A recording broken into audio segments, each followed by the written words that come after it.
ఆఫీస్లో ఉంటున్నాం కదా, ఈ 9 hours లో మాకు అట్లీస్ట్ అంటే మ్యాక్సిమం 1 hour, అంతే. 1 hour కంటే ఎక్కువైతే వర్క్ లేదు. మిగతా టైం అంతా కూడా మేము ఖాళీగానే ఉంటాము.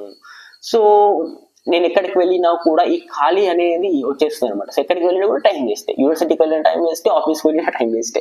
సో ఏంటో అది, నేను ఎక్కడికి వెళ్ళినా కూడా అది టైం వేస్టింగ్ అవుతుంది.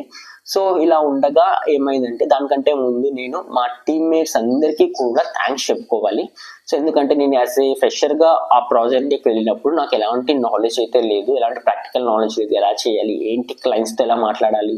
సో అది కాకుండా వేరే అదర్ కంట్రీ క్లయింట్స్, సో నేను ఎలా, వాళ్ళ లాంగ్వేజ్, వాళ్ళ స్లాంగ్ డిఫరెంట్గా ఉంటుంది. సో వాళ్ళతో నేను ఎలా మాట్లాడాలి ఏంటి అని నాకు ఏం తెలియదు. అలాంటి సిచ్యువేషన్స్లో ఉన్నప్పుడు నాకు ఏ హెల్ప్ కావాలన్నా, నాకు ఏ ఇష్యూ ఉన్నా కూడా మా టీమ్మేట్స్ అందరూ కూడా నాకైతే సపోర్ట్ చేశారు.